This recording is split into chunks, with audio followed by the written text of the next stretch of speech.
Hello everybody, welcome to another video. Today is the 5th of September. Today we're doing a frontline update and it's going to be brief, so I apologize for that. There's a lot that I wanted to cover that I can't due to time constraints. Summer is now over. But anyway, let's begin by looking at the situation around Verbove, where there's a very important video that needs to be mentioned. And this is from the Russian Special Forces Unit Osman and the 100th Reconnaissance Brigade, which is a unit that I have marked over here, and they've been responsible for a lot of Russia's artillery strikes on forward Ukrainian operating units. And so for a while now, I've been talking about how the Ukrainians in small groups, 2, 3, 4, 5, maybe 6 at most, have been infiltrating the Russian lines. And what I mean by that is that they've been able to pass through the anti-tank ditches and the dragon's teeth that Russia has set up on the perimeter of Verbove. And for a while now, they've been operating in the fields in between that anti-tank ditch and Russia's manned defensive line. And they were not able to reach it up until now. And we know that they were able to reach it at least for a certain period in time because of a video that was released by the Russian side. And it shows the 82nd Brigade. It shows forces presumably from that brigade, because that's the brigade operating in this region that's been conducting a lot of these infantry attacks, these reconnaissance operations, you could say, on a small scale across the anti-tank ditch for the past week or so. And so this shows them being shelled in that manned trench. So I'll actually open up the video and I'll try to describe what's going on for you guys. So here's the geolocation, and obviously I'll give the credit in the video, and then there's all the proof.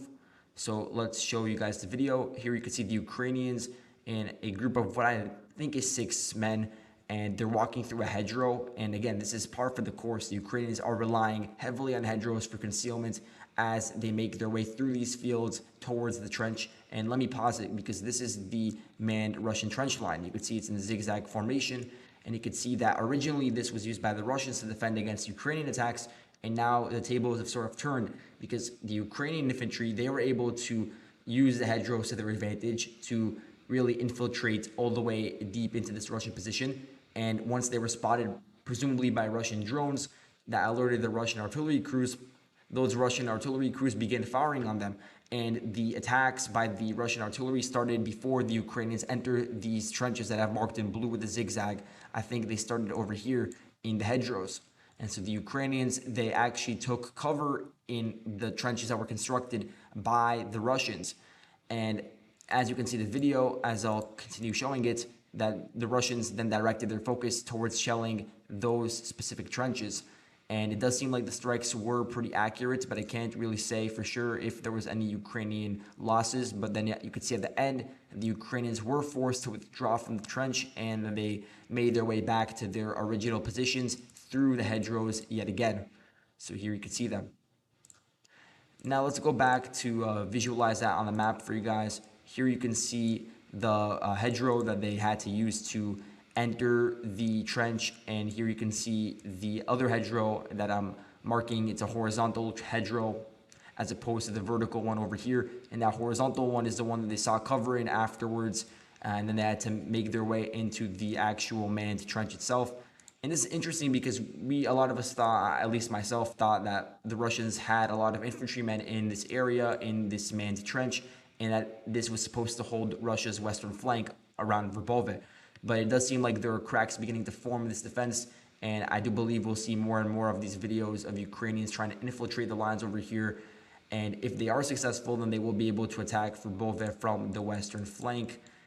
Right now, I think this is enough proof to show that the Ukrainians have not done this yet. So as of now, Russia has full control over Verbove, and to further back this up, we have satellite imagery that I want to show you guys. And again, I'll credit the account in the description because this is not my work. But again, here you can see satellite imagery. And I'll try to describe the situation over here. I'll draw the front line. Okay, so I quickly drew this. It's not entirely accurate, but it's a general idea of the situation. And just to zoom in quickly on this region, this is the area that I'm roughly drawing over. And then you can juxtapose it to the satellite imagery over here. So here you can see that the original poster of this image indicates the location of the anti-tank ditch, and it's located over here. And then right behind that you have the dragon's teeth, and it's pretty much parallel. Then you have this open area over here, as we've described ad nauseum by now. And the interesting part is the vision of the Russian trenches.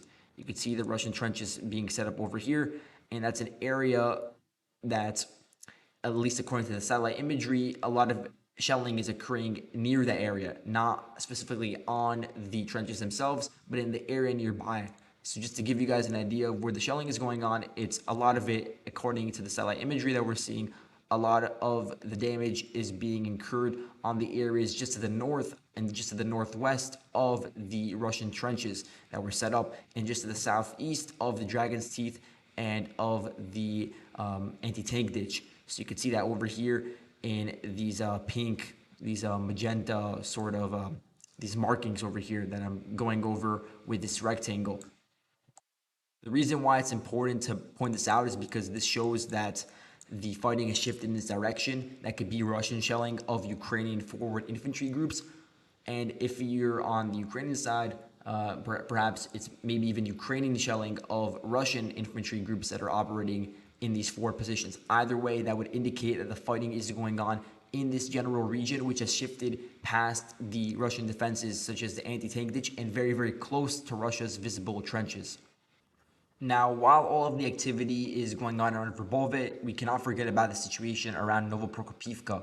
In this area, I do have a video link that I will click on so you guys can see. And this is a video by, I believe, the 46th Air Assault Brigade, which is a Ukrainian air assault unit in this area. You can see I'm hovering over it with my mouse.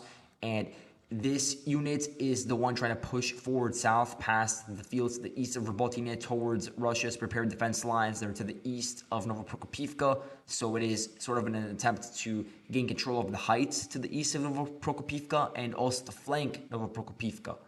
So you can see that the 46th Brigade, they also have basically this collaboration with a bunch of drone units, especially ones using FPV drones. And they posted this video, this compilation of a bunch of videos of strikes on Russian clusters within Novoprokopivka, because now you have a high density of Russian soldiers within that village, because a lot of new forces were moved in over the past few weeks from multiple different divisions, multiple different VDV divisions. And as a result, you now have new ammo depots, you now have these new troop formations that could be struck. And due to the high concentration, there's more opportunities for strikes. So you can see that going on in the video right now. And it's not just going on in the video, it's also going on in some of the fields that are to the northeast of Novoprokopivka. And based on the geolocation, we have a good idea of where Russia's forward positions are generally located. And that's where the marker for this video is. So you can see that my map is pretty similar to where that video indicates the front line is. Now, there's also been an increase in Ukrainian artillery shelling of the supply lines leading into Novoprokopivka. And this is something that Ukraine really does have to focus on, because the village of Novoprokopivka is going to be very difficult to take on head on due to so many reinforcements. You can see on my unit map. I'm going to talk about the breakdown of these forces in a separate video. But just attacking it head on would be extremely, extremely difficult and will lead to many casualties. You can see that there's not many lines, not many roads that lead into this village. There is obviously the main highway going through here, which is being utilized by the Russians, and there's been previous Ukrainian strikes on it, but it does seem like that road is pretty solidly under Russian control, and there's not much Ukrainian fire yet. That would certainly be a goal of the Ukrainians, to try to eliminate as many targets as possible coming from that route. There's another minor route coming in through here. It's sort of like linking Verbove up with Novoprokopivka. I don't know how much it's being utilized now because Verbove is so close to the front line. But nonetheless, there's just so many open fields in the area just to the south of Novoprokopivka that is also protected by these defense lines. And a lot of those areas could just be used by the Russian vehicles to just transport supplies, transport reinforcements. But it is going to be more difficult to do that as we get closer to mud season. So mud season, again, is a double-edged sword, because it's going to make it harder for Russians to maintain their trenches, because a lot of them are going to become muddy. So the ones that are more poorly designed, those ones are going to be harder to sort of reestablish and refortify. But then again, on the other side, Ukraine is going to have to rely more on these main roads. They're going to have to rely more on these highways that we see over here to conduct their attacks. And that sort of leads to a funneling of all of their mechanized columns, all of their forces in a single area. And that produces a fire bag. And that's an area where Russia could very heavily strike Ukrainian formations with artillery, airstrikes, everything. So mud season definitely is a double-edged sword and could decrease the movement, the scale of the movement that we see from the Ukrainian side. So that's why I do believe that we're seeing an increase in the Ukrainian attacks at the moment in the direction of Verbove in order to allow the Ukrainians to create a gap in Russia's, I call it second defense line. It doesn't really matter what you call it, but the defense line that's being marked in red over here in order to allow them to continue advancing further south in the direction of some key Russian cities in the region. I think the sort of midpoint goal for the Ukrainians would be this town over here, Ochere to Avate, and that would be on the road to Tokmak. And that would sort of explain Ukraine's intentions with attacking Verbove so fiercely. Now, last thing about the sector that I want to mention is a video that was released by the Beaver drone unit. This is a Russian FPV drone unit that conducts a lot of strikes on forward Ukrainian elements. They released 2 videos here of them hitting Ukrainian infantry that were entering trenches. And they were entering through this forested patch over here, and they used that to infiltrate into the Russian defense lines, these Russian trench lines that are to the north of Novoprokopivka. Now, it's not just one video, there's 2 of them. And I think in both videos, there's like 2 Ukrainian soldiers, maybe a few more that could be seen in them that are struck pretty directly by the drone. I'm not sure if they were taken as casualties, if they were killed or injured. But either way, this does confirm the Ukrainian presence or ability to enter these trenches, which does raise questions about whether Russia is even occupying 4 positions in these trenches anymore. And if they don't, then that's a sign that they've withdrawn from the high ground, because this is the highest point around the Robotyne area. So if Ukraine does get full control over the trenches in this area, then not only will they have new fortified positions, but they'll also have control over a hill that does give some, has some regional significance, that overlooks some local valleys and can be used to push further south in the direction of Novoprokopivka, although the Ukrainians will be hesitant to launch head-on assaults due to, as I said before, the high concentration of Russian forces over here. Now, moving on to the situation around Klishchiivka. This area is very interesting because the Ukrainians have been able to make some significant gains over the past few days. This comes after a video that was released by the Leeward Brigade showed fighting in central Klishchiivka about a week and a half ago. I was skeptical of whether it was released recently or if it was an old video, so I didn't change the map based off of it. But now we received another video from the Leeward Brigade, and it shows them advancing through Klishchiivka, and it has been geolocated to an area that is more so in the northeastern parts of the village. And it shows how the Ukrainians are advancing with their assault forces through house-to-house fighting, and you could see them in engaging in small arms combats. It's not as much with sort of vehicle support. They're just going and clearing out every single house and every single road just like that, hiding behind trees, advancing with small groups. So here's the video. You could see it for yourself. But just to talk more about the situation, the Ukrainians have been able to push towards the northeast. They're approaching this railway station, which is really on the northern outskirts of the village. That's really the only part of the village that's still under Russian control, the northern outskirts.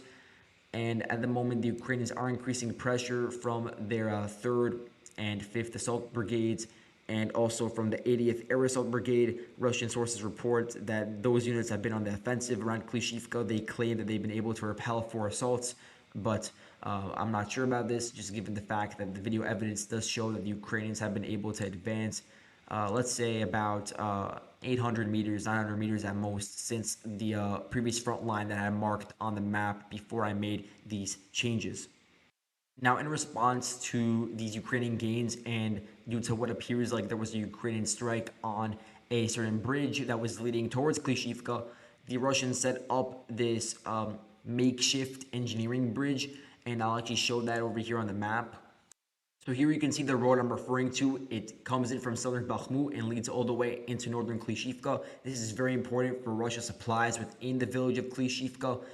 And especially now that the situation is deteriorating for the Russian forces, it's very important that they maintain cohesion and be able to send reinforcements, resupply. And this is one of the only roads that they can really use to do that. They can use this other road over here and then go into Klishchiivka, but that's just one other road. They can also use the open fields. They can use, I guess, this one over here. So you do have a few routes, but the main route, as I said before, is the one over here. The bridge that it was on that road, it actually got damaged due to what appears to be Ukrainian shelling. I guess it was from the 45th Artillery Brigade, but I'm not sure. And here you can see that the Russians set up a permanent bridge, a makeshift bridge right next to it. And just a few days later, it was struck by the 45th Artillery Brigade. I'm not sure if the makeshift bridge was destroyed. It's very hard to tell based on the video evidence and the photos, but you can see that right next to the bridge, as right on the entrance, that there is a damaged BMP-2 and BMD. So those were probably Russian reinforcements that were trying to cross over the bridge to make their way to Klishchiivka to help reinforce the Russian line. And there were Ukrainian strikes in order to prevent that. And it seems like they were successful in this specific case. Now, this reminds me a lot of what happened at the beginning of the summer when the Ukrainians were originally pushing into Klishchiivka, happening around July. The Russians, they were forced to withdraw from basically all of the village, and they were about to withdraw towards the rail line. That's their fallback line in this region. I'll mark it in red. But then they sent in their reinforcements from the VDV, and they were able to stabilize the situation. So really, what seems like the only option for Russia, if they want to hold on to Klishchiivka, would be to send in further reinforcements. There's already reports from the Russian side that the Ukrainians are moving in reinforcements from the Crimea sector, specifically the 13th Battalion of the 95th Air Assault Brigade, to help with the assault on Klishchiivka. So if that were true, it would show that the Ukrainians are making a serious push on Bakhmut's southern flank. And in the direction they're going in the northeast, that would mean that they're trying to push towards the southern outskirts of Bakhmut, and they are already approaching the rail line, which would be the Russian fallback line of defense in the region. At the same time, though, the Russians are increasing their airstrikes on Klishchiivka, and this is due to the fact that the Ukrainians are moving in a lot of resources, a lot of troop concentrations, a lot of equipment into Klishchiivka. So in a very similar manner to Novoprokopivka for the Ukrainians, now the Russians see this as an opportunity to strike and destroy a lot of Ukrainian troop formations and clusters. So that is all for today. Thank you guys so much for watching, and I'll see you guys in the next video. Goodbye.